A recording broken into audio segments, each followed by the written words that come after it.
महाराज याच्यावरून कळलं पाहिजे की शिवाजी महाराजांची आई कोण आहे. आपली बुद्धिस्ट आहे. शिवाजी महाराजांचा जन्म कुठे झालेला आहे? बुद्ध विहारामध्ये झाले. ही आपली माणसं आहे. त्यांना बुद्धिस्ट विरासत कोकणामध्ये, पश्चिम महाराष्ट्रामध्ये, मराठवाड्यामध्ये जिथे जिथे बुद्धिस्ट विरासत आहे, पुरातत्व, हे सगळे ओबीसीच्या वस्ती आहेत. कोणाच्या वस्ती आहेत? ओबीसीच्या. याचा अर्थ असा आहे की आपला विहार कुठे आहे? आपल्या वस्तीमध्ये आहे की नाही? तर त्यावेळेचे ते विहार आहे, ते विहार कुणाच्या वस्तीत आहेत? ओबीसी. कलम लिहिला गेलेले आहे, हिंदू कायदा केलेला आहे महिलांसाठी वगैरे. अशा पद्धतीतून मी जागरूक झालो. जागरूक झाल्यानंतर मी जेव्हा मला राकेश सरांनी मला बोलवलं तिथे मी जाण्याचा प्रयत्न करतो. आणि आज टोटली माझं घर प्रपंच करून मी जेवढं समाजाकरता आपलं वेळ देण्याचा होईल तेवढं मी वेळ देण्याचा प्रयत्न करतो, जाण्याचा प्रयत्न करतो. खूपच चांगलं काम आहे. जीवन आणि मरण. आणि मी धन्यवाद करतो भांतीजी साहेबांचं. मी पहिल्यांदा बसलो जसं विहारामध्ये आणि तुमचं स्पीच जे आहे ना, मला मोटिवेशन म्हणजे वेगळ्याच पद्धतीचं. लोक महापुरुषाविषयी बोलतात, बुद्धांवरती बोलतात आणि बाबासाहेबांवरती बोलतात. तुमची शैली जी आहे ते वेगळ्याच प्रकारची अट्रॅक्टिव्ह. ऍक्च्युली माझं जे क्षेत्र आहे म्हणजे मार्केटिंग क्षेत्रातला व्यक्ती मी मोटिवेशनल स्पीकर आहो. मुंबई पुण्याला जाऊन स्पीकिंग करतो मी. परंतु यांची जी मला ती शैली जी वाटली तुम्हाला आवडली, परत यांच्याकरता एकदा काळा होत्या. आपल्या सोबत आता ताई आहे. आपल्याला कुठल्या गुणाच्या दृष्टीने आम्हाला कमी पडणार आणि नेहमी ताई आम्हाला सोबत हमेशा आम्हाला साथ में रहिए. तो हमारा भी मतलब हौसला बढ़ता है. तो ज्यादा बात नहीं करूँगा, मैं इसी संबंध में जास्त बोलत नाही. इथेच माझी करू शकते संपवतो आणि सगळ्यांना मला ओबीसी विचार एकता मंच महाराष्ट्र संयोजक, संविधान संरक्षण समिती राष्ट्रीय संयोजक आणि राजेश इंगडे मॅडम ते बौद्धगया संदर्भात आपलं मार्गदर्शन करून ली गई है राकेश जी ने, उसका आज यहाँ पे हमको रिजल्ट दिख रहा है, परिणाम दिख रहा है. इसका मतलब अगर हमारा इंसान जागृति करने निकलेगा, अपना समय समाज देगा तो परिवर्तन सकता है. किया वो भी किया जा सकता है. इसलिए आप लोगों के लिए एक जोरदार ताली की अपील और एक जोरदार ताली की अपील मैं अपने राकेश जी उर्पड़े के लिए करूंगी कि उन्होंने रात और दिन एक करके हर गांव में जाके मीटिंग के लिए, तो उनके लिए जोरदार महाबोधि विहार के लिए आज पूरे देश में आंदोलन हो रहे हैं और ये तीसरी बार आवाज उठी है. इससे पहले 2 बार आवाजें उठ चुकी हैं, ये तीसरी बार आवाज उठी है. इसका मतलब पहले 2 बार कहीं तो भी हम फेल हुए, तब जाके तीसरी बार फिर से लड़ने शुरू हुए, है कि नहीं? इसका अर्थ हमको उसकी भी समीक्षा करना चाहिए कि 2 बार हम क्यों फेल हुए, क्यों हमको तीसरे बार फिर से लड़ना. वो 2 बार में क्यों नहीं हम लोग सफल हो पाए, हमारी कहाँ कमियां रहेगी, तभी तो हम तीसरी बार सफल हुए, है कि नहीं? तो 2 तो तीसरी बार सकते हैं. का काम है, लेकिन दौड़ने वालों को सीखना पड़ता है कि हम क्या गलती तो वो गलती हमको नहीं करना होगा, तभी जाके हम ये रेस जीते. तो जो 1950 का अभी बताया जा रहा है, संविधान संरक्षण समिति के तरफ से मैं बात रखना चाहूंगी क्योंकि संविधान की जानकारी हम लोग रखते हैं. तो संविधान 1950 में पूरी तरह से संविधान लागू हो गया. सारे देश के नेता कहते हैं कि हम संविधान को मानते हैं, बाबा साहब को मानते हैं, यानी संविधान पे देश चल रहा है, ऐसा वो बोल रहे हैं. संविधान के तहत इलेक्शन लेते हैं, इलेक्शन लड़के वहां जा रहे हैं, ये बता रहे हैं. तमाम चीजें संविधान के थ्रू हो रही है, बता रहे हैं. आप लोगों को वोटिंग का अधिकार संविधान के थ्रू है, ये बता रहे हैं. तो फिर भैया जब हम लोग 50 साल के हो गए तो अब उन 50 साल में कौन लेके जा रहा है?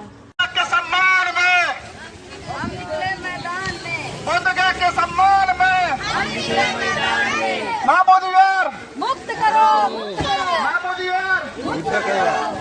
महाबोधि विहार जब तक सूरज चांद रहेगा,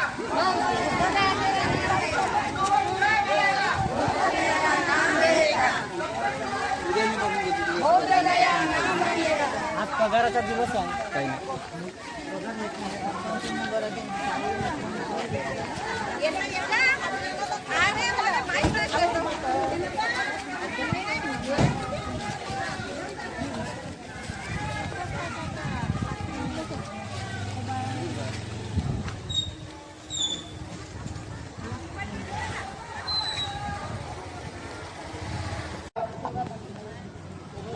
Naresh Tombre sir, Rajesh Ingde madam, Somanand Banteji sir, Shobha Patil madam आणि आतमधले सगळे जे काही सामाजिक कार्यकर्ता आहे, अरुण भगत सर, राजू धापाटे सर, सगळ्यांनी हात टाकण्यासाठी सोबत चलावे.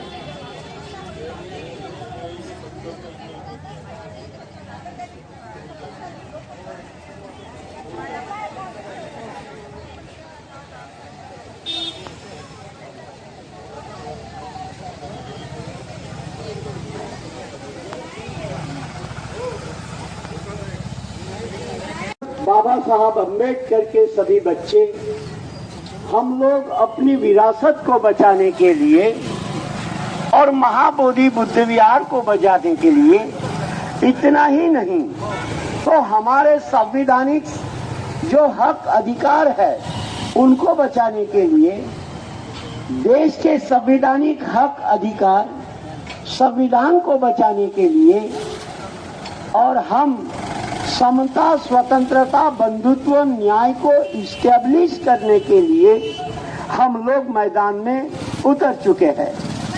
हमारी लड़ाई प्रस्तापित सरकार के खिलाफ है, जो प्रस्तापित सरकार इस देश के अंदर हमारे पुरखों की विरासत छीनना चाहती है। इसीलिए हम लोग मोर्चा के रूप में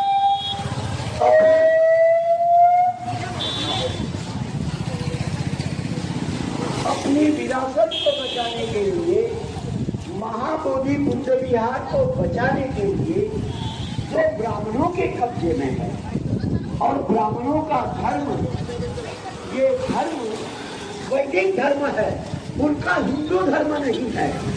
भारत के तमाम विदेशी यूरेशियन ब्राह्मणों का धर्म ये वैदिक धर्म है, हिंदू धर्म नहीं है। लेकिन ये लोग बौद्धों की विरासत छीनना चाहते हैं। इसके खिलाफ ये रैली है, ये मोर्चा है। डॉक्टर बाबा साहेब आंबेडकरांचा, महात्मा ज्योतिबा फुलेंचा, सावित्री आजींचा, माता रमाईंचा झालीच पाहिजे, झालीच पाहिजे, मुक्त गया मुक्त, महाबोधी बुद्ध विहार मुक्त, महाबोधी बुद्ध विहार मुक्त, महाबोधी बुद्ध विहार मुक्त, बौद्धांची विरासत बौद्धांना मिळालीच पाहिजे, बौद्धांची विरासत बौद्धांना, बौद्धांची विरासत बौद्धांना, महाबोधी बुद्ध विहार मुक्त, महाबोधी बुद्ध विहार मुक्त, महाबोधी बुद्ध विहार मुक्त, डॉक्टर बाबासाहेब आंबेडकरांचा, डॉक्टर बाबासाहेब आंबेडकरांचा, महात्मा ज्योतिबा फुल्यांचा, महात्मा ज्योतिबा फुल्यांचा, छत्रपती शाहू महाराजांचा, माता जिजाऊंचा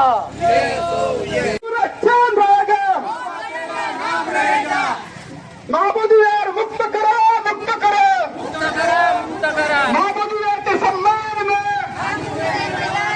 महाबोधी विहार के सम्मान में, महाबोधी विहार के सम्मान में, अरे बौद्ध विहार के सम्मान में, अरे बौद्ध विहार के सम्मान में, अरे बिहार सरकार मुर्दाबाद, अरे बिहार सरकार मुर्दाबाद, बिहार सरकार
चलेगी नहीं चलेगी। माओवादी के सम्मान में, माओवादी के सम्मान में, माओवादी यार मुक्त करे, माओवादी यार मुक्त करे। अरे जब तक सूरज चांद रहेगा, जब तक सूरज चांद रहेगा, जब तक सूरज सरकार मुर्दाबाद, माओवादी यार मुक्त करे, माओवादी यार मुक्त करे, माओवादी यार के सम्मान में, माओवादी यार के सम्मान में।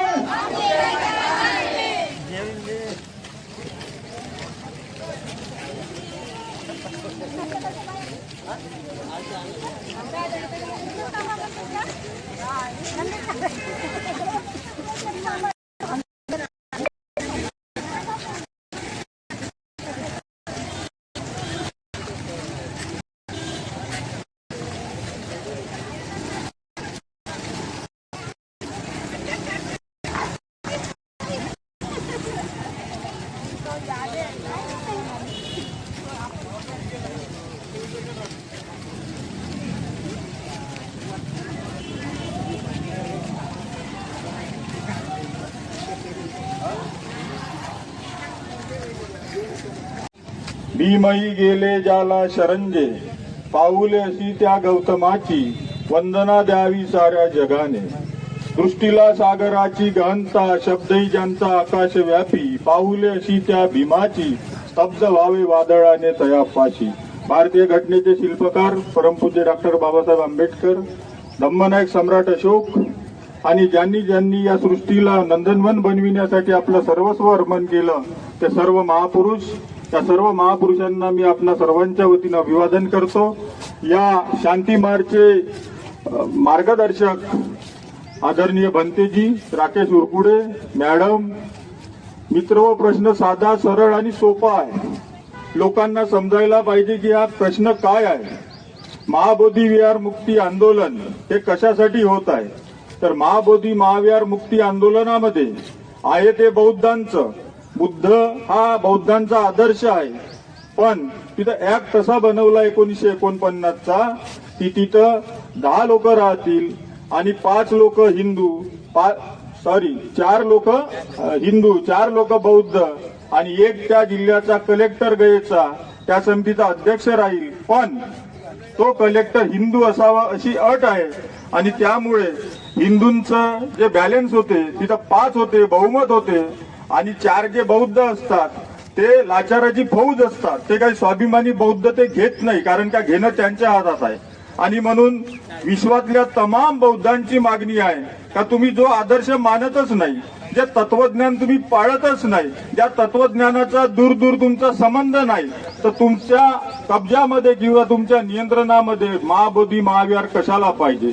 आणि हे एकमुखी मागणी घेऊन आज सतत 4 महिन्यापासून विश्व हे कुंभकर्णाच्या झोपेत असलेलं सरकार हे जाग होत नाही. त्यासाठी आज वस्ती वाड्यातून, गाव पाड्यातून कष्टकरी लोक हे आले आहेत आणि हे महाविहार मुक्त झाल्याशिवाय राहणार नाही असं मला वाटते. जेव्हा सर्वसामान्य माणूस रस्त्यावर उचलतो तेव्हा मोठे मोठे राजे महाराजे साम्राज्य पलटवून टाकण्याची ताकद ठेवतात. आणि हा माणूस जो आज उतरला हा दिल्लीचं तख्त हलवणारा माणूस आहे.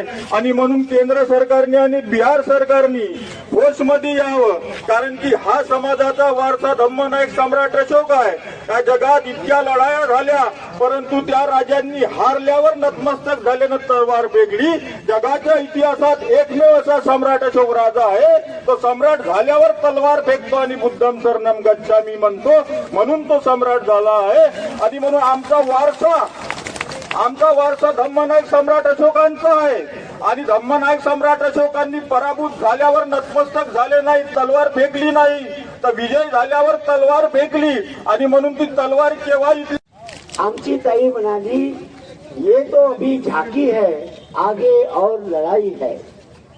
आम्ही भारताच्या प्रत्येक तहसीलीमध्ये, तहसील कार्यालयावर, भारताच्या 750 जिल्ह्यामध्ये आणि 35 राज्यामध्ये विरासत बचाव आंदोलन उभं करून या देशाच्या सरकारला आम्ही सांगण्याचा प्रयत्न केलेला आहे की ज्याप्रमाणे इंटरनॅशनल कानून आहे, युनोचा कायदा आहे की जर का जमिनीमधून खोदकाम करत असताना एखादा मदरसा मिळाला किंवा मस्जिद मिळाली तर ते मुस्लिमांच्या कब्जात द्यावी, त्यांच्या ताब्यात द्यावी. आणि जर का एखादी चर्च मिळाली तर ती चर्च ख्रिश्चनांना द्यावी. आणि बौद्धांची विरासत मिळाली तर ती बौद्धांना द्यावी. हा कानून असताना, कायदा असताना या देशाची सरकार हेतू पुरस्पर द्वेष भावनेनं आमची विरासत ही आम्हाला देत नाही. आणि 84,000 स्तूप, चैत्य, विहार जे आहेत त्यावर कब्जा केलेला आहे, ते उद्ध्वस्त केलेले आहे. आणि असंख्य बुद्ध विहारातल्या मूर्त्या तोडून त्यांना गणपती बनवलेला आहे, कुठे बजरंगबली बनवलेला आहे, कुठे माता बनवलेली आहे, कुठे. आणि एक गोष्ट वैशिष्ट्य की सगळ्या ब्राह्मणांनी भगवान गौतम बुद्धाचा अपमान अशा प्रकारे केलेला आहे की बुद्धाच्या हातात बांगड्या टाकलेल्या आहे, साडी नेसवलेली आहे आणि कपाळाला टीका लावून, म्हणजे बुद्ध हे पुरुष असताना त्यांना स्त्री दाखवण्याचा प्रयत्न केलेला आहे. अर्थातच या देशाच्या ब्राह्मणी व्यवस्थेने तथागत भगवान गौतम बुद्धाचा अपमान केलेला आहे. महाकारुणिक तथागत भगवान गौतम बुद्ध समता, स्वतंत्रता, बंधुत्व आणि न्यायाचा पुरस्कार करणारे पहिले व्यक्ती आहेत जगाच्या पाठीवर. सर्वश्रेष्ठ देना है तो देना है, हम देने आए हैं तो उनको बाहर आना पड़ेगा, क्योंकि हमारे लोग कोई कचरा नहीं है. जाएंगे तो सब जाएंगे, तो अंदर आने देंगे तो हम आएंगे, नहीं तो फिर आप बाहर आइए, है ना. क्योंकि नागरिकों के लिए तहसीलदार है, जितने भी पब्लिक सर्वेंट है वो नागरिकों के सर्वेंट है, वो सरकार के सर्वेंट नहीं है. ये गलत बताया जाता है. उनका डेपुटेशन ही होता है public services, public civil services, ऐसा उनका कमीशन होता है. उनका गवर्नमेंट सिविल सर्विसेज ऐसा कमीशन नहीं होता है. पब्लिक सिविल सर्विसेज यानी पब्लिक यानी हम लोग. जब हम लोग इतने पैमाने पे आए तो उन्होंने बाहर निकल के आना चाहिए, नहीं तो ये हमारे तमाम अशोक वंशज का अपमान होगा. दूसरी बात, एक तो संविधान 49 में लागू करके बाबा साहब ने तमाम लोगों को समता, बंधुता, न्याय और स्वतंत्रता का सिद्धांत दिया. और तमाम देश में हमारे लोग सम्राट अशोक के वंशज, बाबा साहब के वंशज, तथागत बुद्ध के वंशज, शिवाजी महाराज के वंशज आज संविधान के ऊपर चल रहे हैं. ये कौन सी कौम है भैया जो संविधान को न मानते हुए संविधान का अधिकार वह बिहार में ठुकरा रही है? ये कौन सी कौम के लोग हैं? और जो संविधान को नहीं मानते वो देश के नागरिक हो सकते हैं क्या? जो संविधान को नहीं मानते वो देश के नागरिक ही नहीं हो सकते हैं. और ऐसे नागरिक वहाँ बैठे हुए हैं.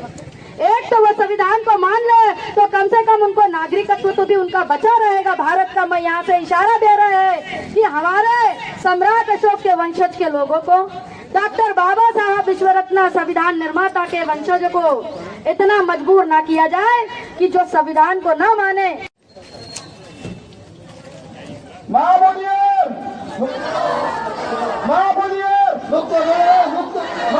के सम्मान में महाबोधियार के सम्मान में महाबोधियार मुक्त करो.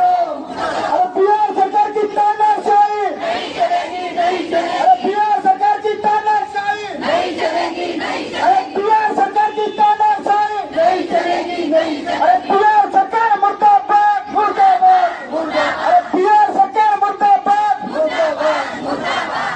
अरे महाबोधियार